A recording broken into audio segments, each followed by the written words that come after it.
ne se tiennent pas dans l'hémicycle, mais en commission élargie cette année, pour la première fois.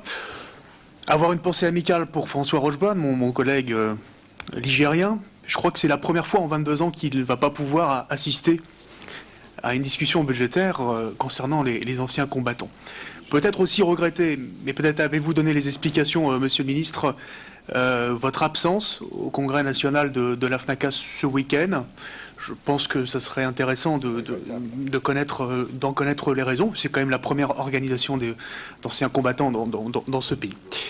Alors, avec votre budget 2011, en baisse de près de 4%, 110 millions d'euros, vous dites, Monsieur le Ministre, cette année aux anciens combattants, circuler, il n'y a rien à voir. Alors, vous vous abritez derrière le contexte économique et financier. En avant encore la crise. Mais Monsieur le Ministre Falco, l'an dernier déjà, la crise économique et financière était là. Elle est là depuis septembre 2008. Et pourtant, dans l'hémicycle l'an dernier, lors de la discussion budgétaire, vous aviez pris déjà, alors que la crise était là, un certain nombre d'engagements. Et même si la baisse aurait pu être un peu moins brutale, avec quelques dizaines de millions d'euros seulement, je ne parle même pas de 110 millions d'euros, mais quelques dizaines de millions d'euros, je pense que nous avions la possibilité, en 2011, de concrétiser ou de traduire un certain nombre de ces engagements, notamment celui que vous avez évoqué tout à l'heure et que vous nous avez écrit d'ailleurs dans une lettre à beaucoup de parlementaires, ce qui concerne l'extension de l'attribution de la carte du combattant aux militaires qui sont arrivés en Algérie avant le 2 juillet 62 et qui justifient de 4 mois de présence avant ou après cette date. Vous avez parlé de 4,6 millions d'euros. D'accord, c'est une somme. Mais enfin, 4,6 millions d'euros, comparé aux 110 millions d'euros de crédit en moins pour ce budget, je crois que c'était une possibilité tout à fait possible, réaliste, de concrétiser cet engagement. Mais il y a surtout la retraite du combattant.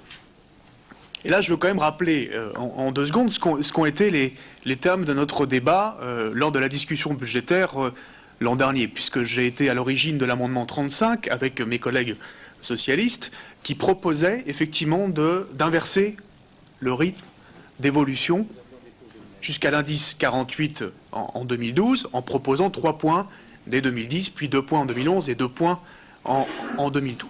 Tout simplement parce que c'est maintenant qu'il faut faire l'effort financier, notamment en termes de pouvoir d'achat en direction des anciens combattants. Je rappelle que les bénéficiaires de la retraite du combattant étaient en 2007 1 500 000 et qu'aujourd'hui, à ce jour, nous en sommes plus qu'à 1,3 million de bénéficiaires. Donc il y a eu 200 000, 50 000 par an, bénéficiaires au moins, parce qu'ils sont tout simplement décédés.